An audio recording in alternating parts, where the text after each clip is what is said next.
Hola, hola, soy Juan Luis Sánchez. Antes del capítulo de hoy déjame decirte algo. Hay periodistas en la redacción del diario.es que llevan 1 año y 8 meses publicando información veraz sobre el fraude fiscal de la pareja de la presidenta de la Comunidad de Madrid, contando con qué dinero se compró la casa en la que vive, las empresas pantalla, donde González Amador escondió el beneficio de un pelotazo con mascarillas, el ático fantasma del que disfrutan los testaferros de Sevilla, la venta de vacunas en Costa de Marfil, los coches de lujo, las relaciones con la empresa de sanidad privada Quirón.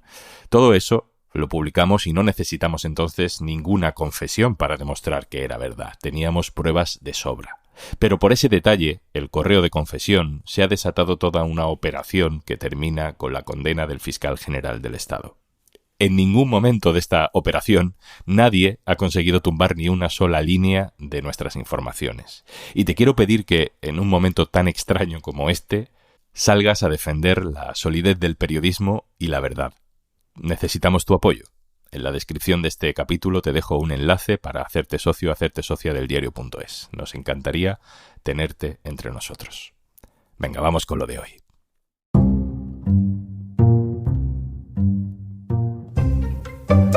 Una condena sin explicación, una convulsión en el corazón del sistema, un contexto de filias y fobias, batallas personales y ocurrencias jurídicas que convierten en no tan sorprendente un fallo histórico. Soy Juan Luis Sánchez. Hoy en un tema al día, lo del fiscal general del Estado, una condena no tan sorprendente. Una cosa antes de empezar. ¿Conoces Kit Digital 360? Te cuento más al final del episodio. Ignacio Escolar, hola. Hola, Juanlu.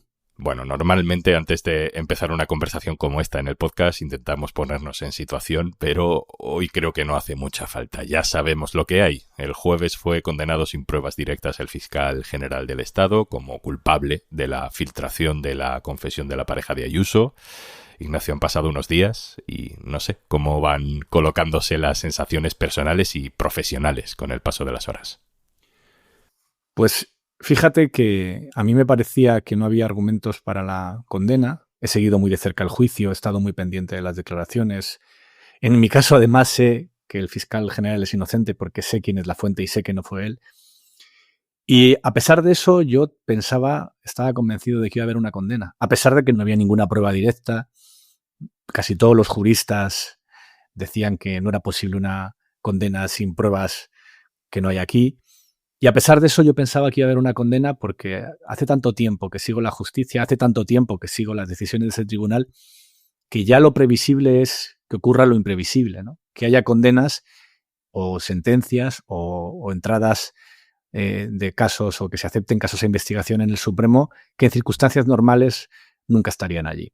Por ejemplo, ¿qué decisiones del Supremo colocarías en esa trayectoria de justicia imprevisible, ¿no?, que es tan preocupante?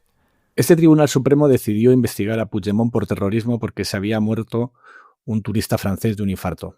Esto no fue solamente una excentricidad del juez García Castellón, sino que fue aceptado a trámite en el Tribunal Supremo. Este Supremo también es quien decide que existe el enriquecimiento sin riqueza y que se puede parar la aplicación de la amnistía a los independentistas catalanes porque al ahorrarse el dinero del referéndum en realidad se enriquecieron, lo cual es un planteamiento que entra en la categoría de cocina creativa. Y ahora vamos a ver la revelación de secretos sin secretos. Llevamos todo el fin de semana, Ignacio, dándole vueltas, intentando anticipar los argumentos jurídicos de esa sentencia que no está redactada, que no está publicada todavía, solo conocemos el fallo, la condena. Pero no sé si merece la pena seguir dándole vueltas, no sé si la explicación es más sencilla, más dura que todos esos argumentos jurídicos. No sé, ¿crees que hay una explicación más política que jurídica para esta condena del fiscal general del Estado?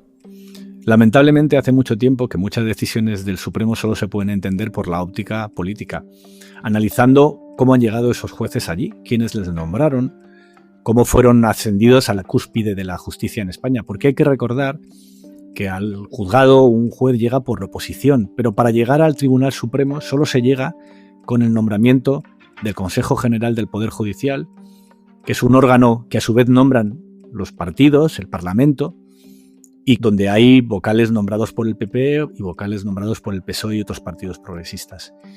Si se mira la historia del Consejo General del Poder Judicial, se entiende por qué en el Tribunal Supremo las mayorías de la derecha son tan amplias.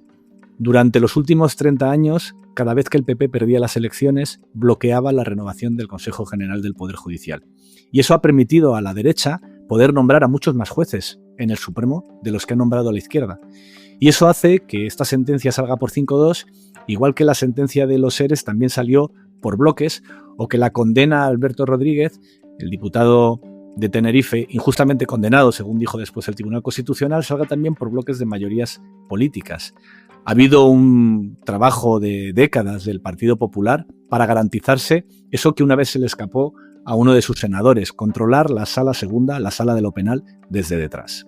Le traduzco a los oyentes, eso de que el PP iba a controlar la sala de lo penal del Supremo es literal. Lo dijo un senador del Partido Popular, que fue director además de la Policía Nacional con Rajoy, se llama Ignacio Cosidó, y se lo dijo por WhatsApp a unos compañeros para presumir de haber colocado gente afín y de que el presidente de la sala fuera el juez Manuel Marchena.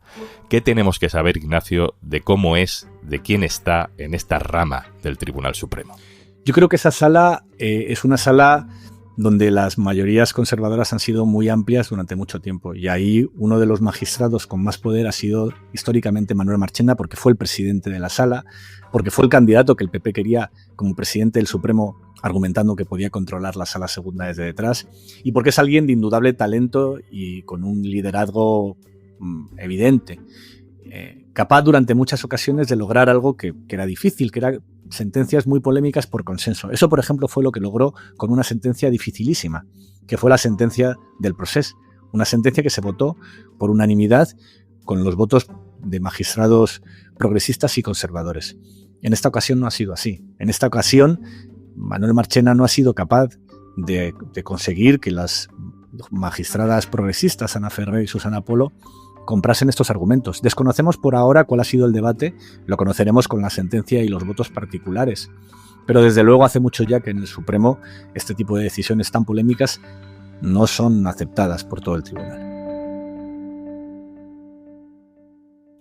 A lo mejor se ha dado, en este caso, la tormenta perfecta, ¿no? Tienes esas conexiones casi umbilicales de algunos magistrados del Supremo con el PP, tienes el poder fáctico mediático de Ayuso, incluso tienes las rencillas acumuladas del propio Tribunal Supremo con el gobierno, sobre todo a cuenta de Cataluña. ¿Qué crees que pesa más?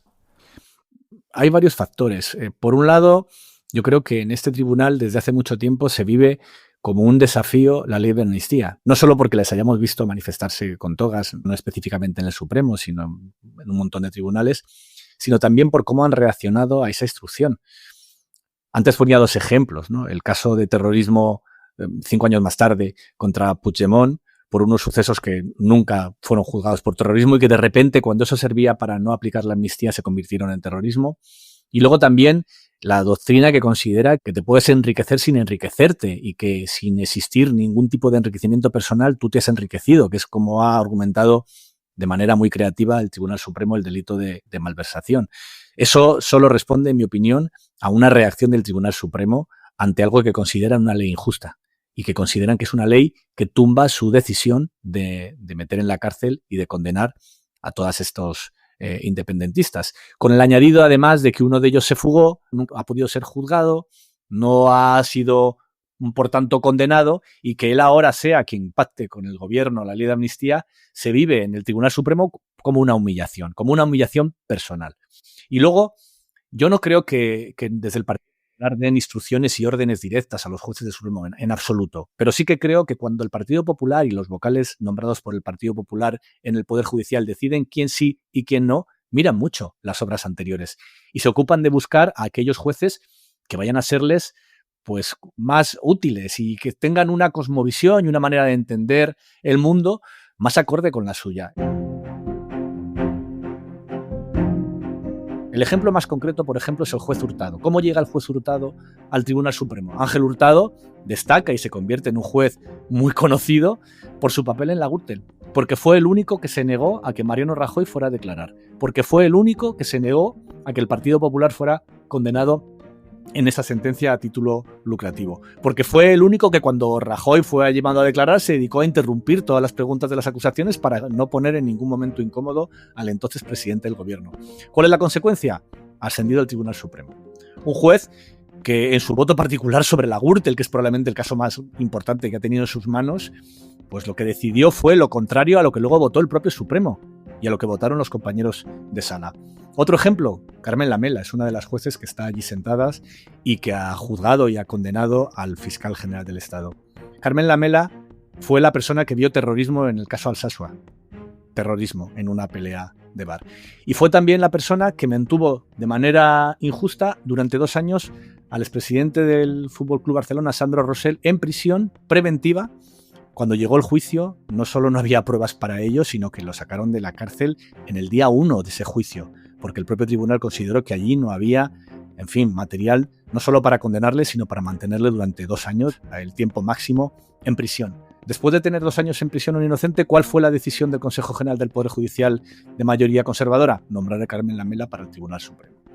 Y así podríamos estar toda la mañana repasando muchos otros ejemplos donde se ve perfectamente cómo el Partido Popular y los vocales nombrados por el Partido Popular en el Consejo General del Poder Judicial se preocupan mucho en seleccionar quién sí y quién no, y en vetar quién nunca, y en evitar que jueces pues que para el Partido Popular son incómodos, como el juez que le condenó al Partido Popular en la Gürtel, jamás lleguen a ninguna institución donde puedan tener algo de poder.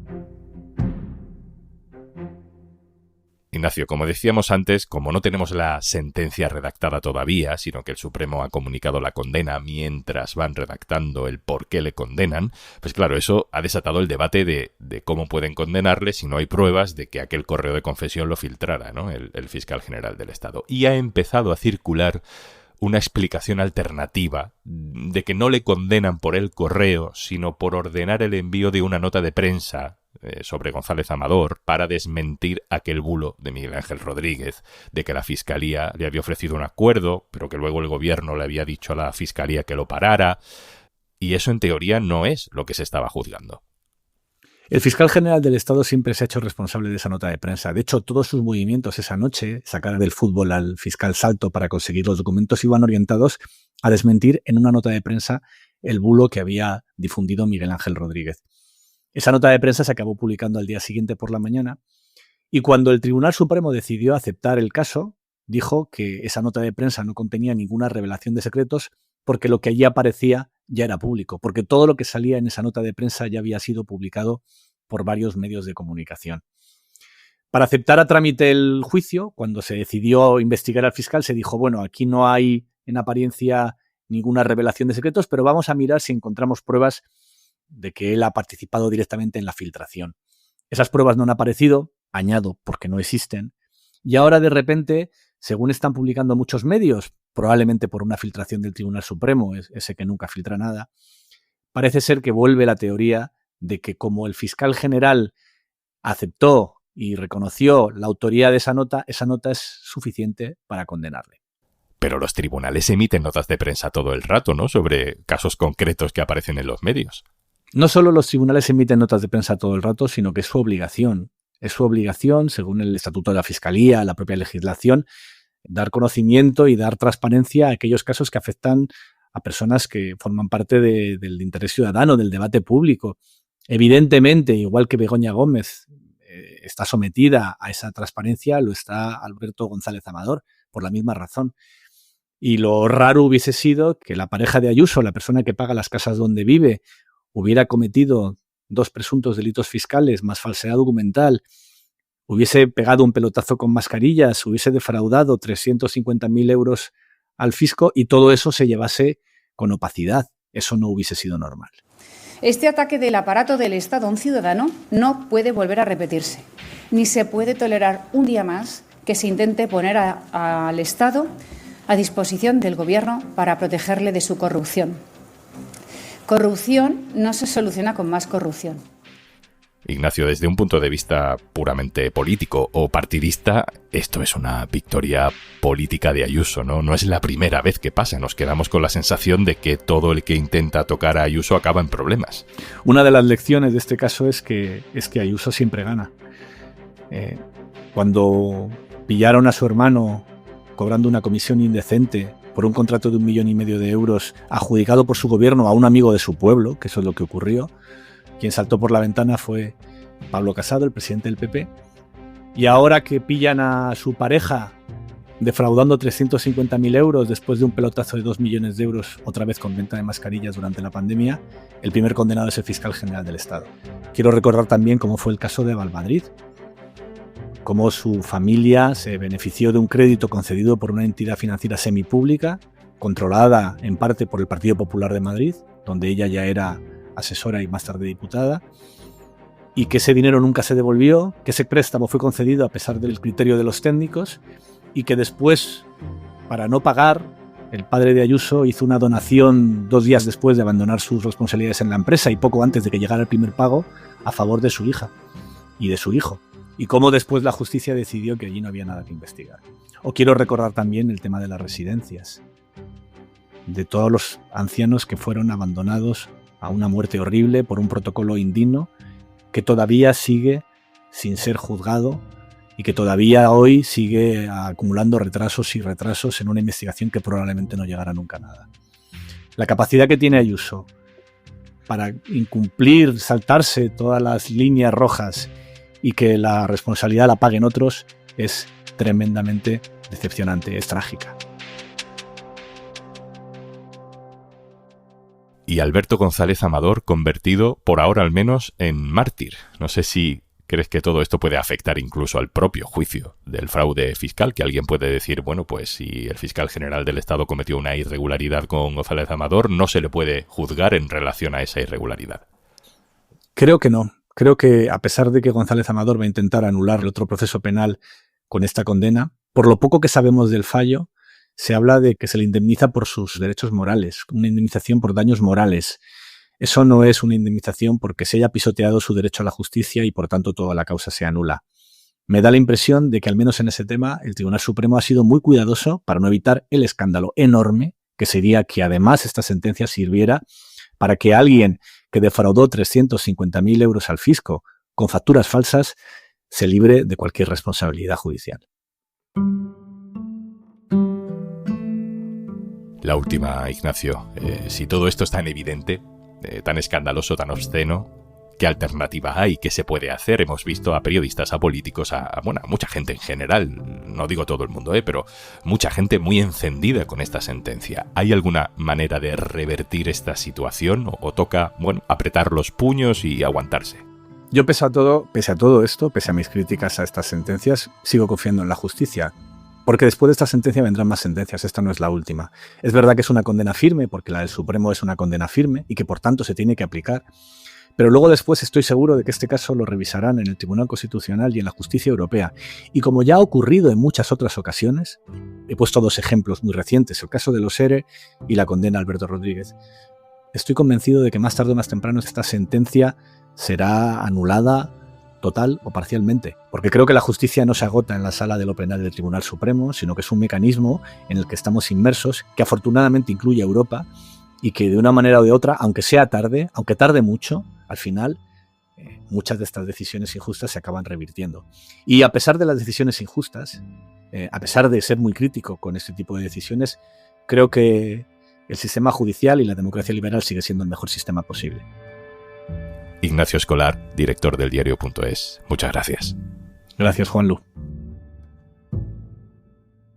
Y antes de marcharnos... Kit Digital 360 es un portal que ofrece una mirada completa sobre Kit Digital, donde puedes consultar los principales datos del programa. Kit Digital es una iniciativa cuyo objetivo es mejorar la digitalización de pymes y autónomos. Entra en kitdigital.red.es y descubre el impacto del programa en pymes y autónomos. Kit Digital es un programa del Gobierno gestionado por Red.es. Colabora Cámara de Comercio de España. Financiado por la Unión Europea. Next Generation. Plan de recuperación. Gobierno de España. Esto es Un Tema al Día, el podcast del diario.es. Si te gusta lo que hacemos, necesitamos tu apoyo. Hazte socio, hazte socia en eldiario.es/socio. Este podcast lo producen Carmen Ibáñez, Marcos García Santonja, Lucía Martín e Izaskun Pérez. El montaje es de Pedro Nogales. Yo soy Juanlu Sánchez. Mañana, otro tema.